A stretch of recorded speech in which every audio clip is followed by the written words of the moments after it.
Hey, welcome to How to Play, brought to you by the Games Capital. Today the game we're looking at is Azul, which was released last year at the Essen Game Fair in Germany. Now this game essentially is an abstract strategy game. It does have a theme. The theme is that each of the players are artists designing wall art with these ceramic tiles that form part of the game. So we're going to be creating these designs on the walls of the Portuguese palaces. But as I said, essentially it's fairly abstract in the way that it works. Great little game though. So let's have a look at how it works. But before that, let's have a look at what's in the box. So there are 4 player boards in Azul. Each player will receive one of these at the start of the game. They're double-sided. Generally speaking, you're going to play on this front side, which has a predetermined pattern. The reverse is for a variant where there's no predetermined pattern, but for all intents and purposes, we're going to use this side. Each player gets a little score marker, which they place up on their score track. Then the main components in the game are these tiles that are in 5 different colours that come in this beautiful drawstring bag. Okay, so there's a whole heap of those. Then there are these little discs which are referred to as factory displays in the rulebook. Basically, you're going to be using those to store the various discs for each round. And then finally there's a little start player token which has a little 1 on it. Beginning of the game that sits in the middle of the play area. So that's the components for Azul. Let's have a look at how this game works.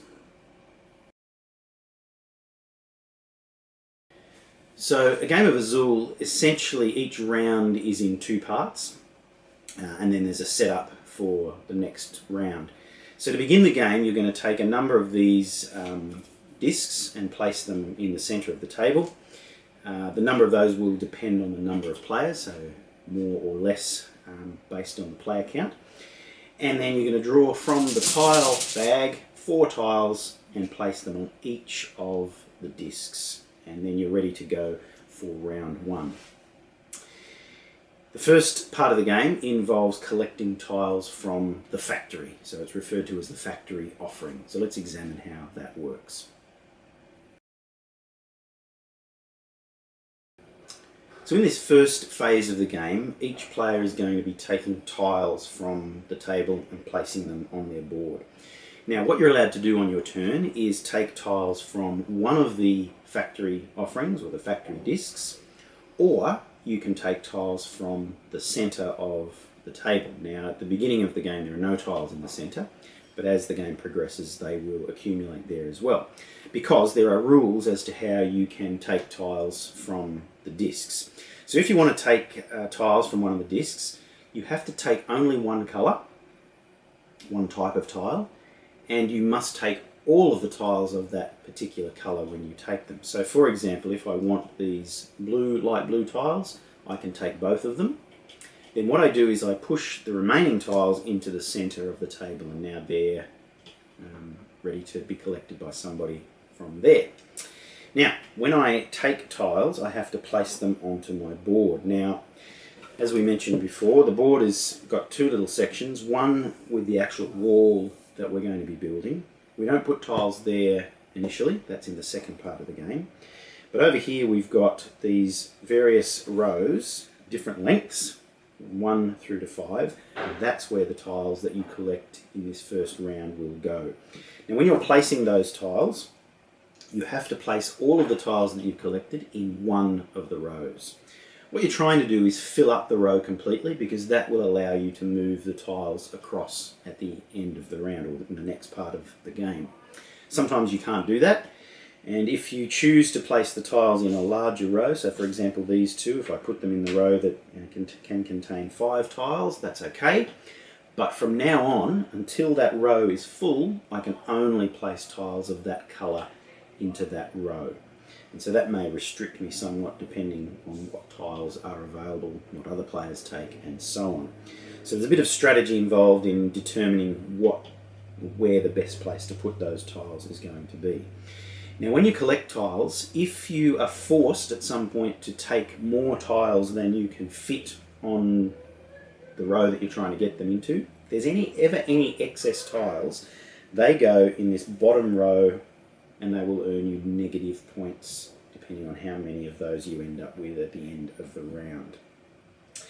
Now, also we mentioned about being able to take tiles from the middle of the table. So once the tiles start to accumulate in the middle, as players take and push, you can take, the same rules apply, you can take all the tiles of one colour from the centre of the table. Now, if you're the first player to do that, you also get to take this start player token, which is great. You'll be the start player in the next round. However, that little tile has to go in one of the spots, or the next available spot in this bottom row, and it will earn you a negative 1 or more points depending on where it's placed. So while it's good to be the start player, getting that will lose you a point or two. And that's basically how the first round plays out. We're going to continue taking turns around the table, drawing tiles until there are no more tiles left at all, until every tile has been taken. And then we move into the next phase of the game, which is actually moving them across to the wall. So let's have a look at how that works. Okay, so this part of the game involves just moving tiles from the rows that you've created onto your wall. And you will move a tile for every row that you have completed in this side of the board. So for example, this top row, put one blue tile in it, so I now move that across to the corresponding spot on the wall. Now once I've placed that tile, obviously I can no longer place blue tiles in that particular row because there's only one of each tile pictured in each row of the wall. So that starts to restrict me a little bit as the game progresses. Now as you place tiles, you're also going to be earning points for them. So initially when you place your first tile, it's just 1 point for the tile. But as the game progresses, you're going to be placing tiles so that they connect to other tiles, and you can earn points for every tile that is connected to the tile you place in the row, 1 point for each tile, and also in the column, 1 point for each tile. And the tile that you place could be counted in both a row and a column, so it may get counted twice. And so placing tiles in certain spots can be quite strategic so that you can earn the most amount of points during that turn. Now, so you continue placing tiles from top to bottom for every row that you've completed. Any excess tiles just go off to the side for the moment, and you may find that we need to use those later in the game as the bag runs out. Any rows that you haven't completed on this side of the board, they just sit there until subsequent turns when you might be able to fill those up. And then finally, any tiles that you've got down in this bottom row are going to lose you points, depending on where they are, up to potentially 3 points. If you've collected a lot of tiles that you don't need, then the start player tile goes into the middle. We basically reload all of the tiles onto the discs and start the next round. Now the game finishes as soon as during that phase one player has completed a full row of tiles. All it takes is one row of tiles to be complete, and that ends the game. And then there is a final scoring. Now during the final scoring you also score points for completing rows and columns and other things, which we'll discuss next.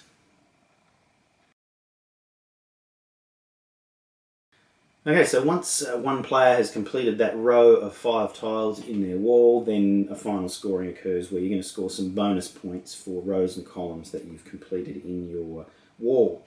So basically every row of 5 tiles that you've been able to complete is going to earn you a bonus of 2 points per row. Every column, so up and down a row of 5 completed, is going to earn you 7 points. So that's certainly worth trying to achieve. And then finally, you're going to score a bonus of 10 points for every tile that you have a full set of 5 on your wall. So if you can do that a couple of times, then you're going to earn quite a few points as a bonus at the end. So once you've calculated those final bonus points, whoever has the highest score is the winner, and that is Azul. In summary, each round players will collect tiles of one colour from the factory offerings. These tiles must be placed on one of the 5 pattern lines on the left-hand side of the player board. Any excess tiles go into the spaces on the floor line at the bottom of the board. Once all tiles have been collected, tiles are moved from any completed rows onto the wall display and earn points. The game ends when one player completes a full row in his wall. Bonus points are calculated, and the player with the highest score is the winner. So Azul is a great little game. It's a fairly quick game, doesn't take too long to play, simple to learn, but a little bit of strategy in deciding which tiles as the game progresses are going to be the ones that are going to earn you the most points as you place them. Maybe you want to try and get all 5 of a particular colour or create those columns that are going to earn you bonus points. As your board fills up, it becomes more challenging. Of course, people are going to be taking tiles that perhaps you want. Great little game. Plays very well with 2 players, but can play up to 4 and it's just as good. So if you want something a little bit different, be sure to check out Azul. Okay, thanks for watching and happy gaming.